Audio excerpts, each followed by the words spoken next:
the Honourable C Y Leung and old friend of Hong Kong Secretary Daly, ladies and gentlemen, good morning. We are delighted to be bringing to Chicago this largest promotion event organized by the Hong Kong Trade Development Council. I hope you enjoy our video. We are well aware that today is a big day for hockey fans here in Chicago. No doubt, many of you are already looking forward to the game at the United Center this evening. I don't know much about hockey, but I do know that like any team sport, teamwork is also crucial to the success in hockey, just as it is in business. In the business world, much depends on the economy, not just the economy of one country or one city, but the global economy as a whole. I know that 2 weeks ago, the Chicago Council of Global Affairs organized a forum on global cities, and there was much discussion about how global cities work together to drive the world's economic engine. The global city concept provides a perfect context for our event today. To explain why we and to be working closer together, let's look at the bigger picture. The global economic landscape has been changing at a very rapid pace, with trade pacts being made in different regions and the center of economic gravity. So within Asia, China has emerged as the second largest economy in the world. And even though it is growing at a more moderate pace, this new normal still represents a 7% growth rate, which is an enviable figure for most. To put this into perspective, the growth rate of 7% every 3 years will be creating a UK economy. Meanwhile, our regional neighbors in Southeast Asia, the ASEAN region, also continue to evolve as an economic powerhouse with over 620 million consumers. You may also have recently heard of the term the New Silk Road, or the Maritime Silk Road, or One Belt, One Road, as it is known inside China. Broadly speaking, One Belt, One Road refers to the China's strategic concept and plan to facilitate trade, financial, infrastructural, and cultural development across 65 nations, from Asia to Europe. This will cover 4.4 billion people, which is 63% of the world's population. Our Chief Executive Leung will tell you more about this later, I'm sure. And suffice to say that these developments in the future offer infinite possibilities for your business, whether you are looking to grow, diversify, find partners, or make investment abroad. But I'm sure for many of you, there will be more questions and answers when you have to make decisions on whether you want to exploit on this new horizon. And this is where Hong Kong can help. We at the Hong Kong TDC will be working diligently to help you explore and assess the opportunities and feasibilities. Our position, Hong Kong, not only as the gateway to mainland China, but also as the commercial hub of Asia, give us a natural and strategic advantage as a springboard for international companies entering Asia and China. Our common law legal system, the free flow of information, low tax regime, a long tradition of international trade and commerce, combined with an open, multicultural society and a vibrant city life. All these are what makes Hong Kong a truly global city. We also have a whole host of professional services in legal, accounting, finance, logistics, you name it, we have it, and we are there to provide for you. And as you go into Asia and the mainland China, these professionals can help you navigate and facilitate the complex markets in our region. Of course, the concept of a hub requires something for us to connect to, which leads me to why we are holding our promotion in Chicago today. First, Chicago is the epicenter of the US Midwest. And in this region, The sheer number of Fortune 500 companies here for whom China and Asia are major markets show us that this region is a very important one for us. I'm sure there are plenty more companies planning to expand. Secondly, Chicago and China share many similarities. Both cities are an integral part of large economies. Both are also regional and international centers for transport, logistics, and technology, and home to major financial and futures exchanges. Both cities have a business-friendly environment.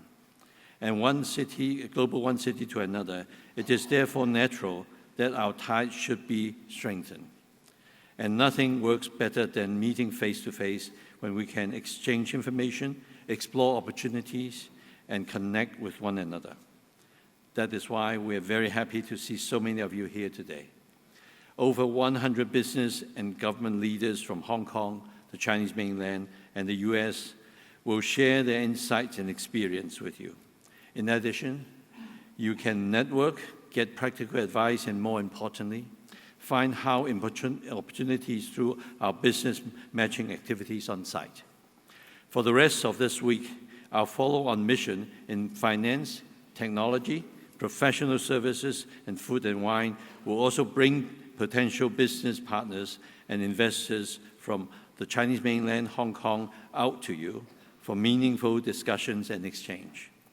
Looking further ahead, the Hong Kong Trade Development Council's office here in Chicago and any of our over 40+ offices around the world would be delighted to help you find business opportunities in the mainland and Asia through Hong Kong. We also hope to welcome you to our trade fairs and conferences in our city. I would like to thank all our speakers from Hong Kong, the Chinese mainland, and the US for sharing their vision and thoughts with us, and especially our two guests of honor this morning, Under Secretary Selig and Chief Executive Leung. We are also grateful to our more than 50 sponsors and supporting organizations from Hong Kong and the US who have helped to bring this event to Chicago, as well as all the communities and groups who have helped spread the word. Today promises to be a busy day, but I hope you will find it stimulating and rewarding, and we can share the excitement when the games are on tonight. Now, may I ask Honourable Chief Executive Leung to come and say a few words about Hong Kong. Thank you very much.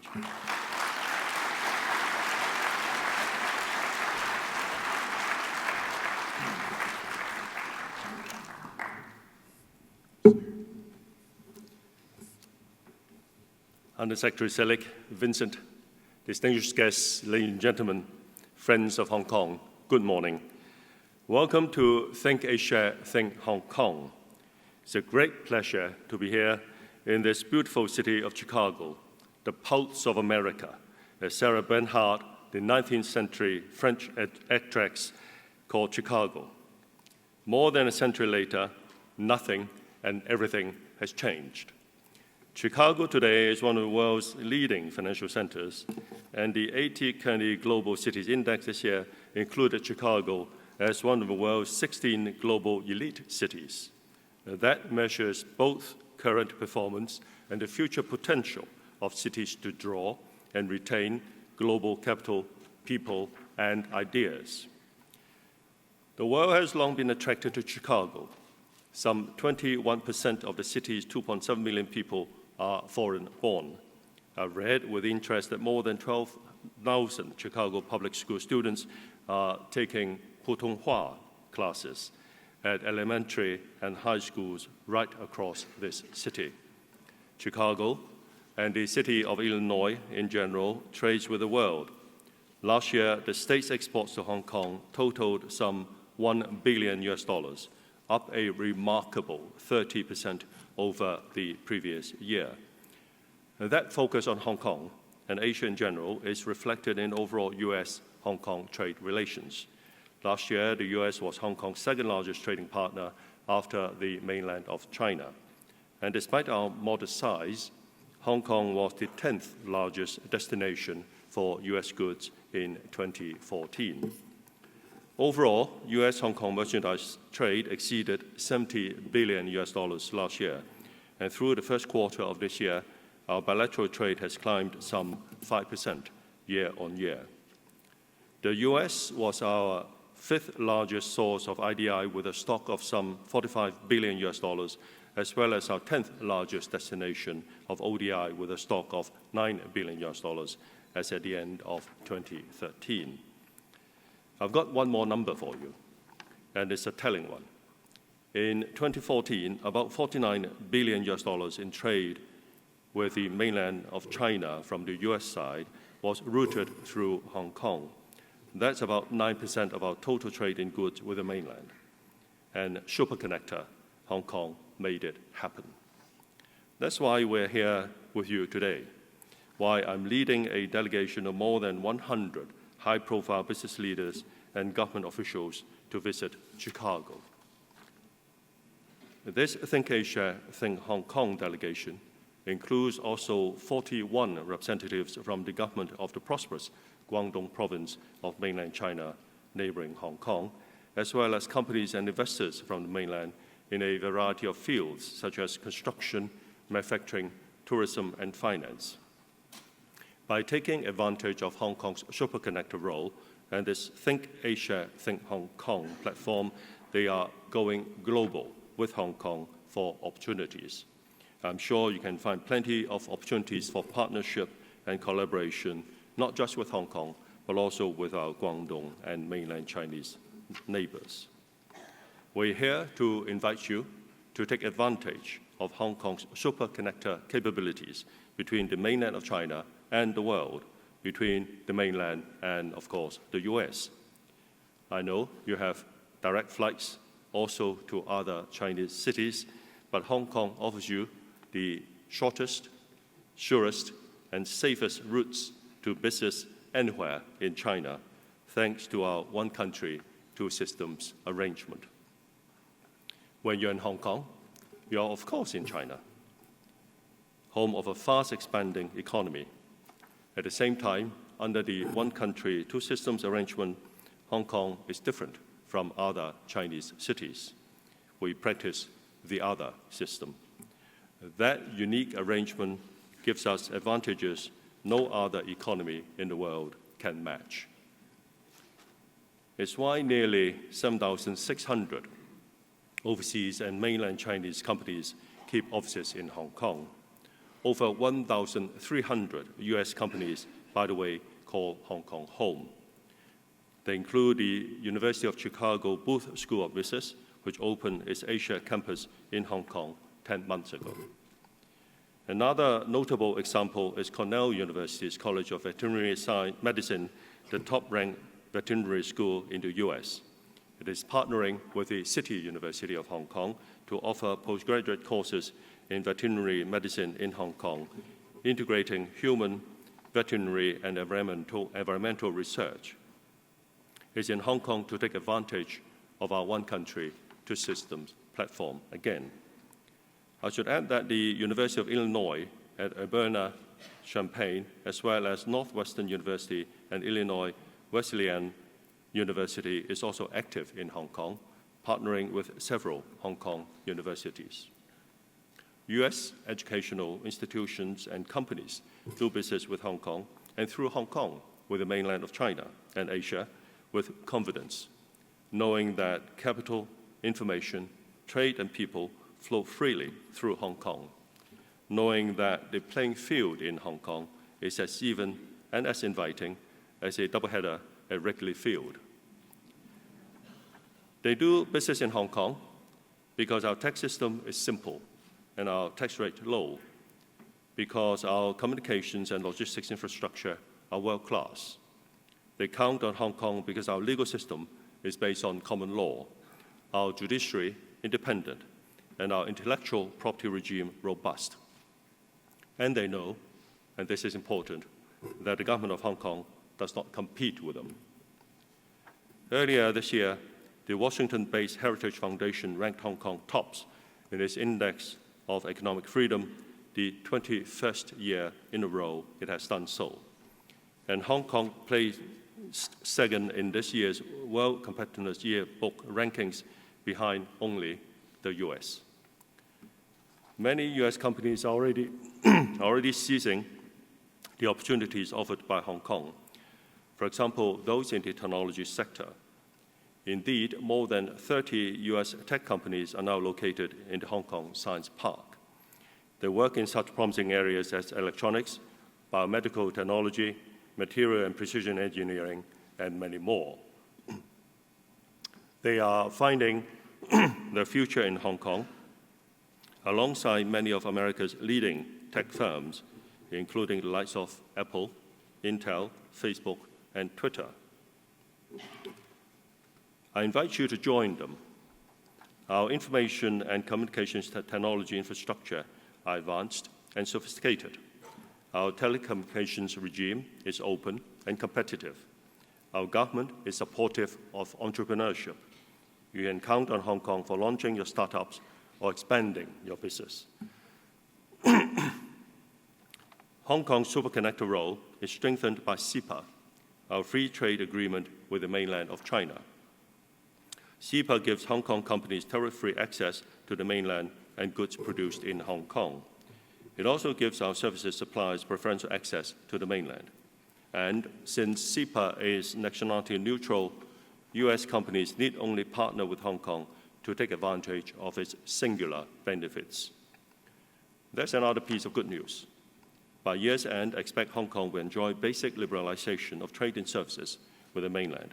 The first big step in that development was set in motion just in April, when basic liberalization of trade and services between Hong Kong and the neighboring very prosperous Guangdong province was achieved. I'm sure many of you have a finance background. Chicago, after all, is one of the world's leading financial capitals. Hong Kong equally excels in the financial services industry. We're both China's international financial center and the world's China financial capital. More importantly, we serve as China's launching pad for its financial reforms and as its gateway for the opening up of its financial markets. So we enjoy first-mover advantages and we have first-hand knowledge and experiences. We're pleased to share them with US businesses and investors. China's currency, the renminbi, is a prime example of a superconnector role in finance. Hong Kong is the world's largest offshore renminbi market. Recently, there's been considerable expansion in the range of renminbi bond issuers out of Hong Kong. They include Illinois-based McDonald's, which issued 200 million renminbi in renminbi bonds to finance its mainland operations. Our superconnector role between China and the rest of the world has been very much in evidence in recent months. Next month, Hong Kong and mainland China will launch the mutual recognition of funds. It is yet another groundbreaking initiative for Hong Kong's financial markets. This is the first mutual recognition of funds arrangement between the mainland and a market outside the mainland. The arrangement will open up a new channel to mutual traffic flow, not only between the mainland and Hong Kong, but also between the mainland and the international markets through the Hong Kong platform. It gives Hong Kong another engine for growth in financial services sector, in particular, the asset management industry. This fund deal follows the launch last November of the Shanghai-Hong Kong Stock Connect, another significant move in the liberalization of the mainland's capital markets, and it was done through Hong Kong. Through Stock Connect, investors in Hong Kong and around the world can invest directly in over 500 Shanghai-listed shares through the Hong Kong Stock Exchange, and mainland investors can trade in some 280 Hong Kong-listed shares via the Shanghai Stock Exchange using onshore renminbi funds. Shanghai-Hong Kong Stock Connect has been a resounding success. In April, record-breaking trading days were rung up on both northbound and southbound turnovers, with the highest combined daily turnover hitting some $5 billion, and that's a daily turnover. Up next is the Shenzhen Hong Kong Stock Connect. are expected to open later this year. Then there are the grand strategies of China's Silk Road economic belt and 21st century maritime Silk Road. One Belt, One Road, as it is called, will promote closer cooperation with countries across Asia, Europe, and Africa. Thanks to these initiatives, we expect to see soaring investments in infrastructural facilities, deepening of financial integration, expanding flow of trade, and the building of people-to-people bonds in Asia, Europe, and Africa. Hong Kong, as the unrivaled superconnector between the mainland of China and the rest of the world, is well positioned to take advantage of the Belt Road initiatives. We have a powerful competitive edge in services from trade, logistics, and finance to legal, accounting, and other professional services, together with infrastructural project management, environmental and risk assessment, and transport and tourism services. The Belt Road initiatives will create immense demand for these and other high-level services and extend the reach of Hong Kong's professional services. Ladies and gentlemen, Hong Kong is offering unprecedented opportunities for US businesses. Throughout today's event, you'll hear a great deal more about how Hong Kong can help explore these opportunities. In business, we know how is important. For that, my thanks to the Hong Kong Trade Development Council. I can summarize my message today in a few words. Come to Asia, come to Hong Kong. I wish you all the best of business, and I hope to see you all soon in Hong Kong. Thank you.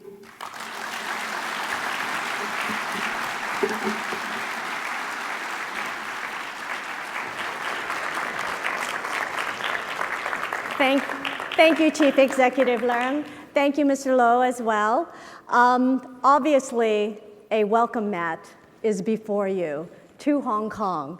Many people have used the welcome mat to Hong Kong, but many more can use it as well. And we welcome everybody to do business through Hong Kong, which remains a major crossroads in Asia.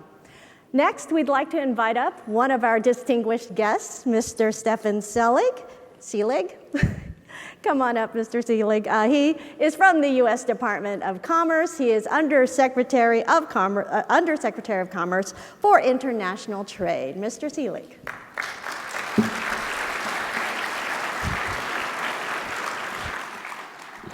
Thank you, Nancy, and good morning, everyone.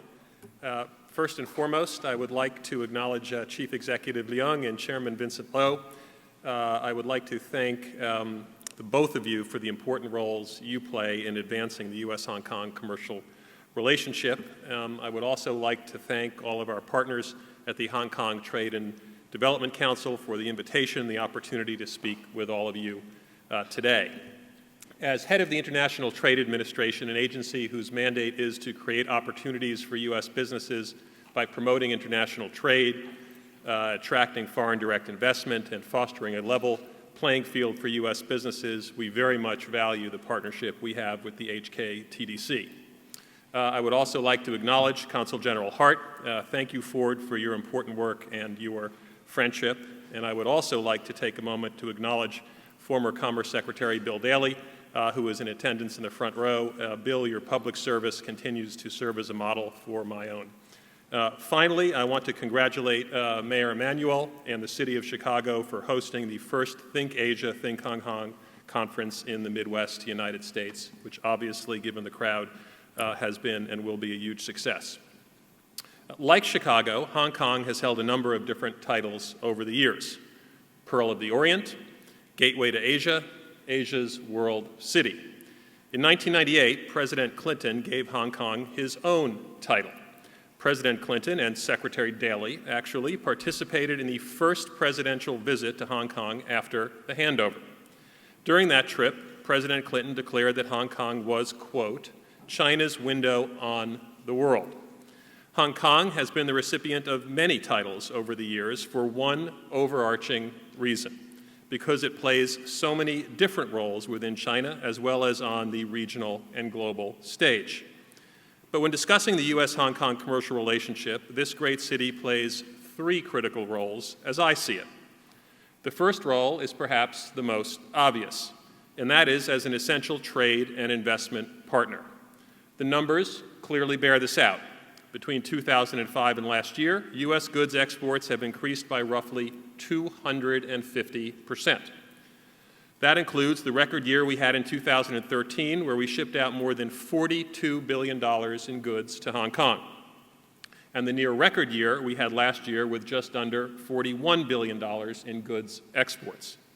It is no coincidence that this record came just 3 years after Hong Kong and the U.S. signed the Pacific Bridge Initiative, the first international collaboration that the United States entered into under the National Export Initiative, which is President Obama's all-of-government effort to boost U.S. exports.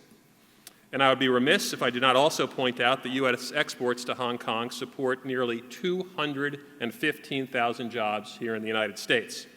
That is astounding when you consider that this rivals the number of jobs supported by U.S. exports to Australia, which has a population of more than 3 times that of Hong Kong. On the Hong Kong side, the U.S. remains the largest export market for Hong Kong goods and services, with the exception of mainland China. And the strength and depth of U.S. FDI in Hong Kong is proven in the roughly 900 subsidiaries of U.S. parent companies set up there. The depth of this partnership makes sense when you consider what the U.S. and Hong Kong share: a profound commitment to creating a business environment defined by providing ease of doing business, a clear commitment to the rule of law, sound IPR protection that secures and incentivizes innovation, transparent and predictable markets, and public sectors that act as engines for growth and prosperity. The second role relates to Hong Kong's singular relationship with mainland China. Hong Kong, as we all know, plays a critically important role as a gateway to the mainland's commerce and investment stream. Once again, the numbers bear this out.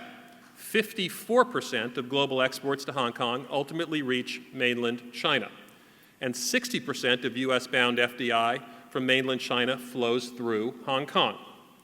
In large measure, that is because of Hong Kong, 2014 also represented a record year for U.S. goods exports to China, $124 billion.